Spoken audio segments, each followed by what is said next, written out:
hormonales. Da vergüenza, compañeros. The New York Times reported that when Mexican President Luis Echeverria touched down in Cuba in 1975, he was greeted by a crowd of 500,000 people. It seemed like a fitting greeting for a leader who had just spent the past 5 years championing the emergence of the Third World. Just before landing in Cuba, Echeverria had been flying across northern Africa and the Middle East, extending his solidarity with leaders of the Palestinian Liberation Organization and urging for strength in the emerging post-colonial Arab nations. And a few years before his world tour for solidarity, Echeverria flew to Santiago, Chile to outline a new Charter of Economic Rights and Duties of States. In his speech before world leaders and diplomats, he stressed the need for the economic independence of the Third World and a collective strength that would move the center of power away from the global north. His 4 days in Cuba were perhaps the culmination of Echeverria's years-long process then. To the roaring crowd in front of him, he declared that, quote, "The Cuban Revolution, the struggle of Vietnam, and the independence of the African countries are unquestionable evidence that our time is one of social change, that our era is one of reaffirmation of the Third World, and that our task is to build a more just and humane society." On August 21st, 4 days after landing, Echeverria would fly back to Mexico. The 1976 presidential election was less than a year away, meaning that the time was coming for Echeverria to choose his successor in the ruling party. And with economic crises and political turmoil choking the seat of Mexican power, the president would find himself with little time left to champion the ideals that he made such an effort to proclaim.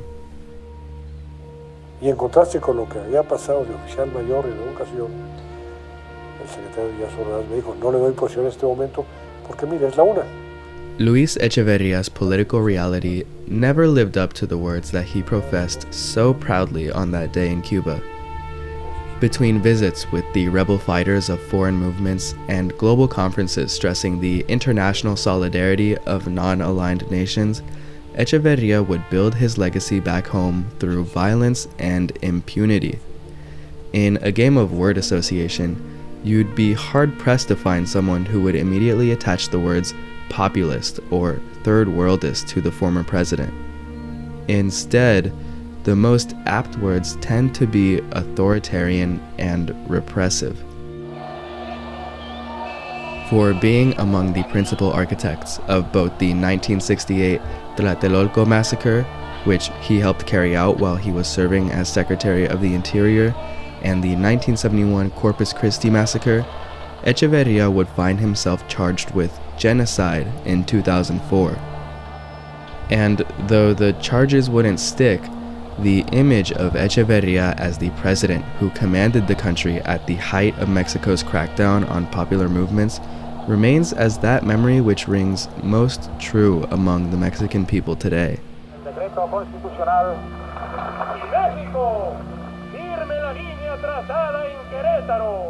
The apparent contradiction between Echeverria's words and actions seems inexplicable at first glance. How could a leader who professed so openly to be a man of the people and a champion of the Third World turn around and act so despicably in the face of popular resistance? Why, when he rode into office on a platform of income and land redistribution, did Echeverria's presidency usher in an era of seemingly permanent economic crisis? There are lots of ways to approach these questions, but I think we might find the best answer via another story. In March of 1975, only a few months before he would go to Cuba and proclaim his undying support for the revolution, Echeverria gave a speech at the National Autonomous University of Mexico, the country's premier university.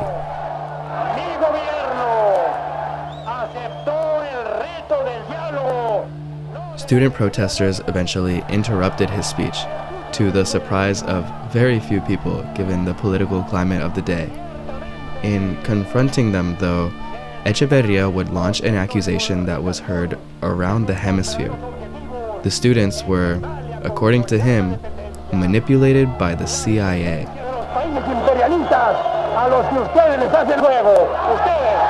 It was a really weird moment in Mexican politics. The student protesters, who themselves often accused Mexican leadership of cozying up to American intelligence, found themselves at the receiving end of one of their own preferred attacks. Diplomats from Washington, D.C., meanwhile, were dumbstruck and offended that their southern neighbor would so callously suggest American interference in Mexican affairs. The U.S. ambassador to Mexico, Joseph Jova, would acknowledge as much when lamenting that Echeverria was, quote, playing poker with our own chips. For his outburst, Echeverria found himself running damage control to protect his relationship with the United States. Less than a week after the incident, he opted to send an anonymous right-hand man to Ambassador Jova's home to explain Echeverria's words as, quote, a political necessity. The student protesters were avowed communists, Echeverria's man suggested, so to accuse them of being anything other than that which they hated most would have only served to sanctify them.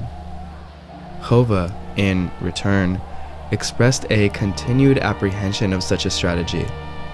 By that point, Echeverria had spent years lambasting the United States to score political points and placate internal leftist resistance. All the while, though, in the closed-door conversations that the world would only find out about decades later, Echeverria would pledge a nearly unconditional support to American interests. It would be wrong of me to not mention that, for all those words and accusations that he lobbed at student protesters that day in 1975, it was Echeverria himself who was on the CIA payroll in the late 1960s, frequently reporting to the agency's office in Mexico City to update them on the ongoing counterinsurgent efforts while he was Secretary of the Interior. And it is perhaps within that reality that we might find resolution in the contradiction that is Luis Echeverria. In another private conversation, this time in 1972 between Echeverria and Richard Nixon, the then President of the United States coined his counterpart's political strategy as the Echeverria Doctrine. Echeverria himself said it best, arguing that his commitment to the principles of the Third World was a conscious strategy meant to steal such language from the likes of Fidel Castro. If I don't take this flag in Latin America, Castro will, he said.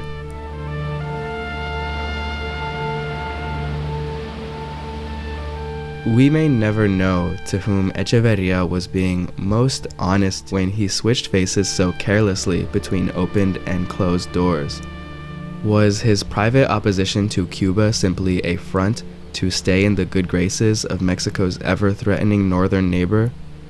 Or was Echeverria never truly committed to the cause of the common man, and were his populist diatribes no more than red meat used to satiate the increasingly militant insurgent forces within his own border? The American State Department expressed as much uncertainty back then as we do today, pondering whether Echeverria was a willing instrument of the political and economic ruling class, or if he was merely captive to their undeniable power.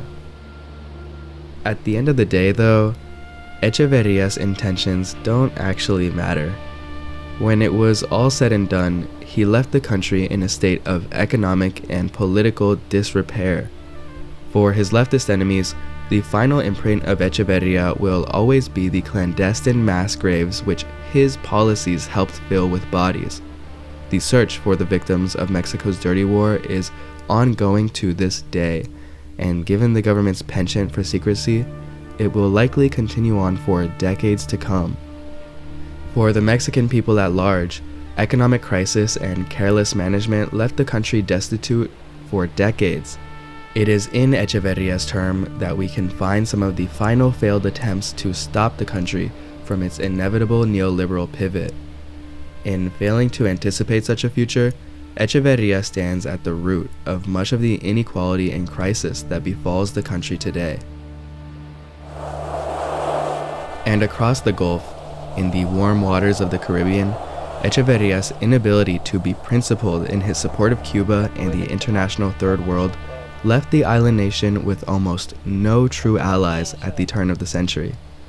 Since the dawn of the Cuban Revolution, the United States has continuously tried to suffocate the country in its iron grip, and watching from the sidelines, Mexico's support of Cuba, especially in light of Echeverria's hypocrisy, has almost always come off as nothing more than a mere performance. El Moncada ocurre aproximadamente 58 años después. Today is February 17th, 2026. A few weeks ago, following up on the capture of Nicolás Maduro and the functional end of Cuban-Venezuelan relations, Donald Trump issued an executive order barring any nation from sending oil to Cuba. This move was foreshadowed weeks prior when Mexico's state oil company, Pemex, quietly canceled shipments of oil to the Caribbean nation.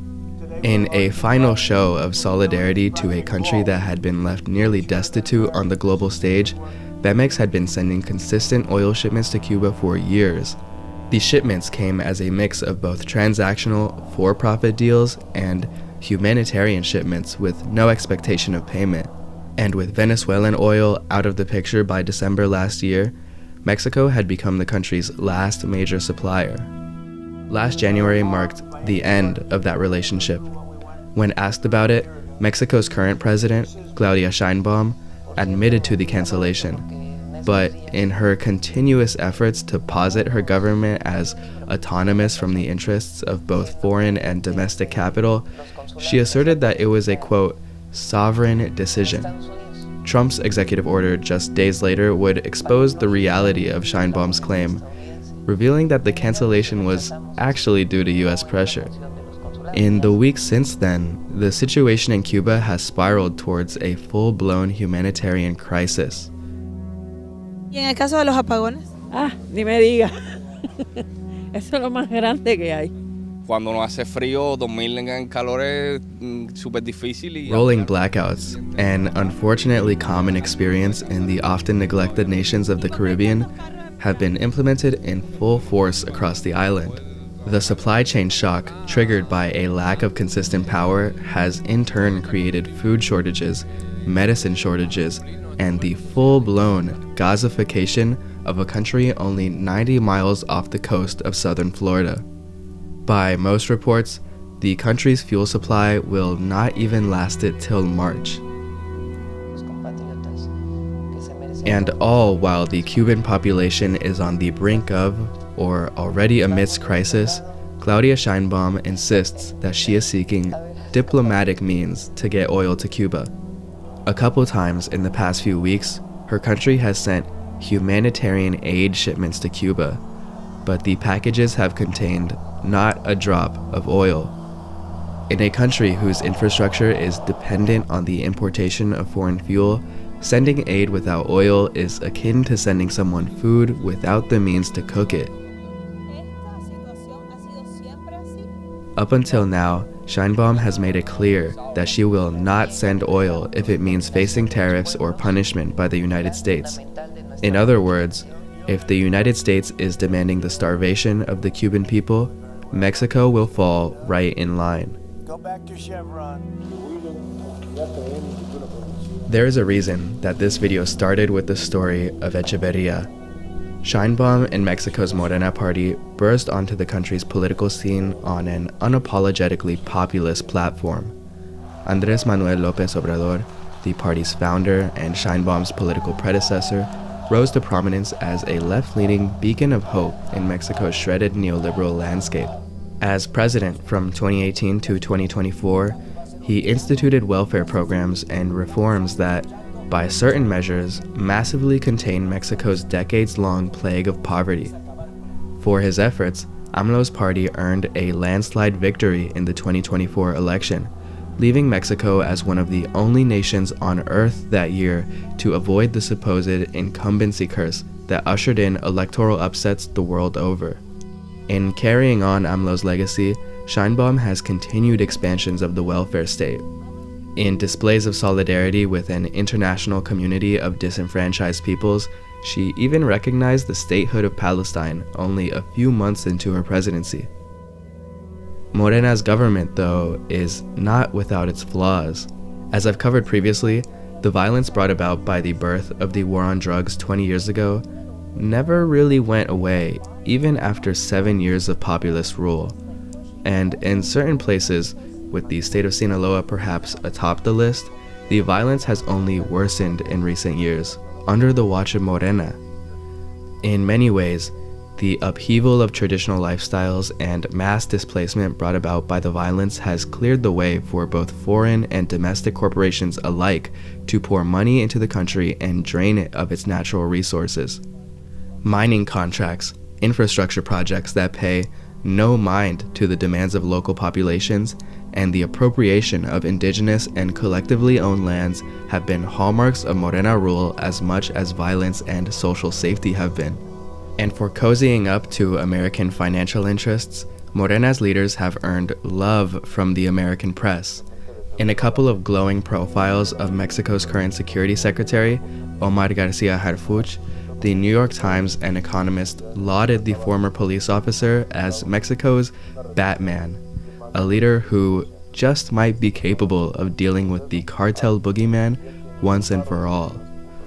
What both articles only quietly tucked between their high praises were mentions of the fact that, though murder rates are certainly down, disappearances and other crimes have increased significantly. Moreover, Harfuch's family and past are dotted with tales of impunity, incompetence, and corruption. The New York Times and Economist only mention these facts in passing. I could sit here now and connect the dots for you between Echeverria and the modern leadership of Mexico, but I hope that the facts have made it clear enough. I cannot stress enough that as much as Sheinbaum and Morena have made big talk about sovereignty, the people, and Mexico's international third world allies, when the common people the world over have needed Morena's support the most, the ruling party has almost always fallen short. I could go into even more detail on the various cover-ups Morena has engaged in to save face and protect their own stability when they've been accused of egregious violations of human rights. I could talk more about how, despite their nationalist sentiments, they've continued to allow the destruction of the country by the hands of foreign corporations. But I think it's best if we let Morena's ongoing failure with Cuba speak for itself. The crisis in Cuba, and Mexico's inability to stand up when it matters most, ought to serve as a litmus test for what it means for a national leftist movement to be principled in the face of adversity. And if we look back at Echeverria's failures 50 years ago, the greatest lesson might just lie in understanding what the consequences of such a failure could be.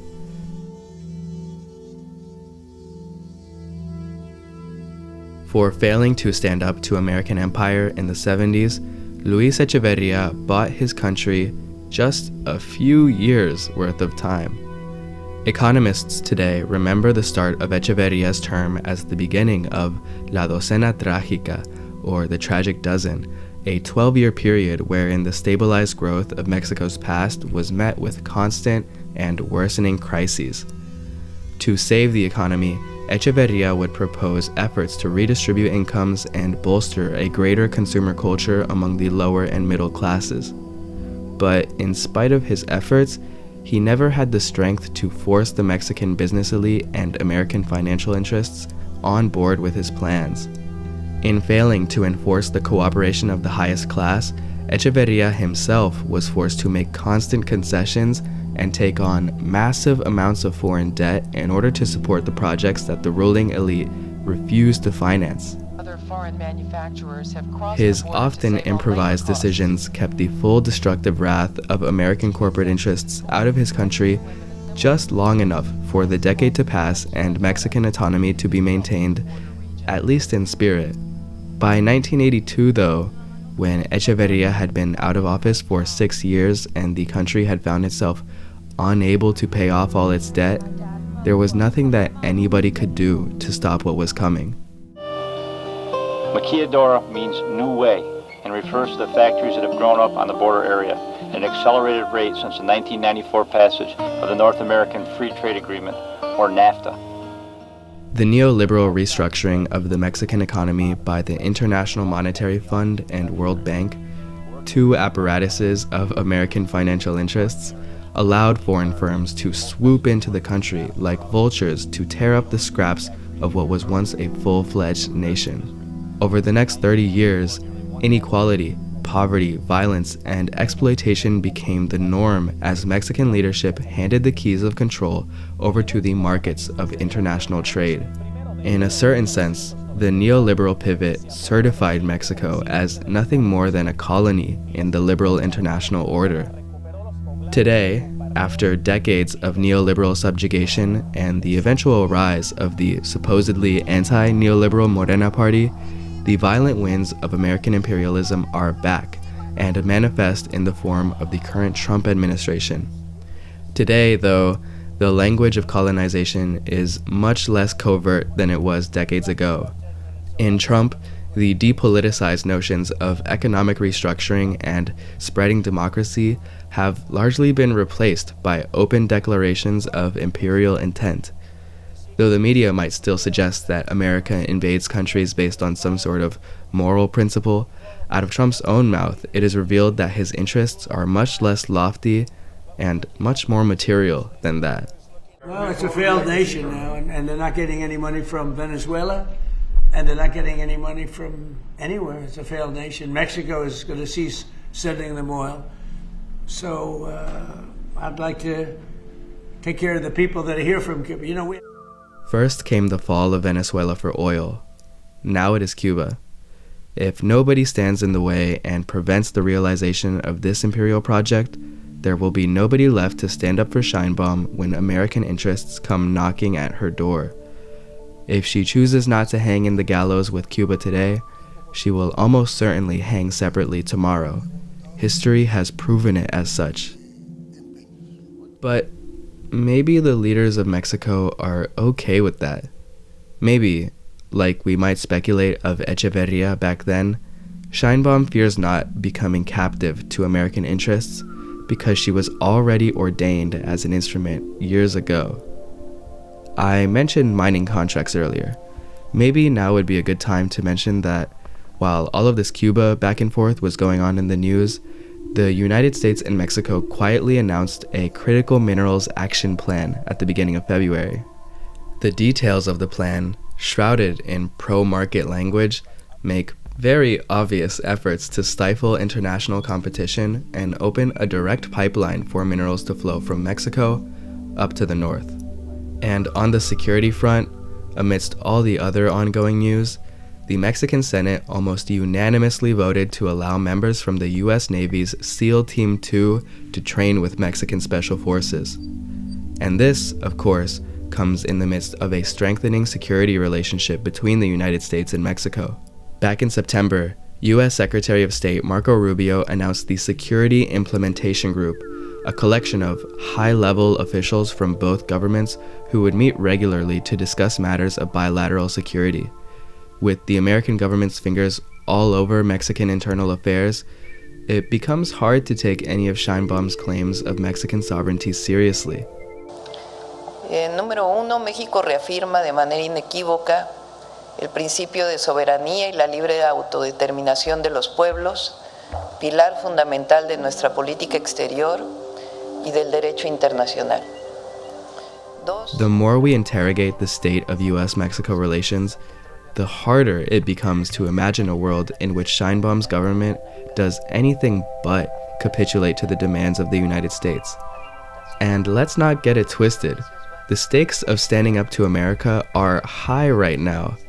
The mandatory deadline for a review and revision of the US-Mexico-Canada trade agreement is only a few months away, and with Trump's administration continuously threatening to launch anti-cartel military operations within Mexico's borders, questions of both political and economic sovereignty are on the line.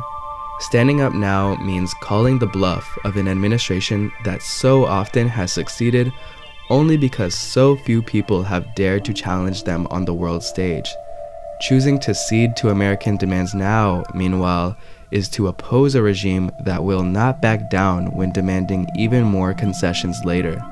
And of course, the stakes might be high in Mexico, but nowhere are the stakes higher than in Cuba right now.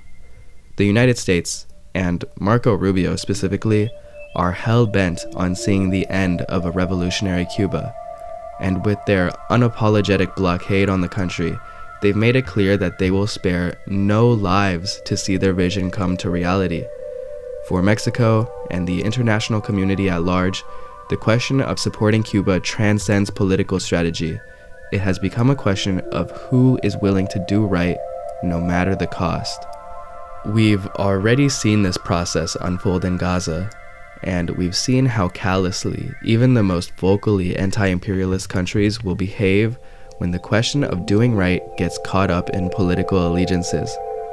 If Sheinbaum, one of Cuba's last remaining allies, fails to do right by the Cuban people now, it is almost certain that nobody will do right by her when the imperial gaze casts shadows upon her own people. Establezca comunicación inmediata con el Departamento de Estado de Estados Unidos a fin de conocer con precisión los alcances del decreto. This is very much an actively unfolding crisis, which is why this video has no real conclusion. With things happening so quickly and the future so uncertain, I felt compelled to make this video to situate Sheinbaum's inaction within a wider history of Mexican complacency with American imperialism. I'd love to be proven wrong. I'd love to see Mexico defy American demands and stand up not only for the country's autonomy, but also for what's right. As you might be able to tell though, I am skeptical of such a thing happening. And let me be clear, the decision to do right by Cuba is not just one of moral necessity. It is the politically optimal decision for Mexico to make. Soon enough, American imperial interests will turn towards Mexico with even more force than they already have. And if Sheinbaum has any interest in doing right by her own people, then she'd undoubtedly like to prevent that. The fear, of course, is that she never had an interest in doing right by her people in the first place. So many times already, she's failed on that. I talked about it in a previous video, and I will continue to talk about it for many videos to come, but to believe that the Morena party serves anybody other than the business elite of Mexico and the United States is to ignore the reality on the ground and to give the supposed fourth transformation of the country too much credit. Once again, I'd love to be proven wrong, but when it comes to questions of supporting the working people of a country, it is often best to err on the side of being overly critical. And in the party's various failures thus far, it is hard to argue that such criticisms are without merit. I hope that this relatively brief tour through history was informative, and from this there is much more nitty-gritty analysis and reporting to come. In watching the news about the crisis going forward, don't fall for the positive PR and distractions. Unless Sheinbaum sends oil to Cuba, she is falling short on her moral and political obligation to prevent a crisis just 100 miles away from her own country. No humanitarian packages or diplomatic talks will suffice in a moment like this. And in watching coverage of Cuba, keep an eye out for who receives the blame for the unfolding disaster. If the names implicated are anything other than Marco Rubio, Donald Trump, or their cronies, then there's a good chance that what you're reading is a distortion of reality. Now is a time to be pressuring politicians and doing what you can to support the Cuban people, so keep an eye out in the description for resources on how to support. If you've made it this far, thank you for watching, and check out my other videos on Latin America if you're interested. And with all that being said, I will see you next time. De las dos partes. ¿Piensan que la violencia es una manera de resolver los problemas? A veces. En ciertas condiciones. ¿En las condiciones actuales? No. Si hubiera actos violentos dentro de la universidad, ¿ustedes participarían en ellos? Sí. ¿O les tiene sin cuidado? No, simplemente, digo, tendría uno que estar consciente, ¿no? Digo, bueno, ¿de qué depende la conciencia, no? Bueno, si estuviera uno de acuerdo, a mí... Sí, depende de qué actos. ¿A qué se refiere en particular? Bueno, por eso, aquí hay problemas, ¿no?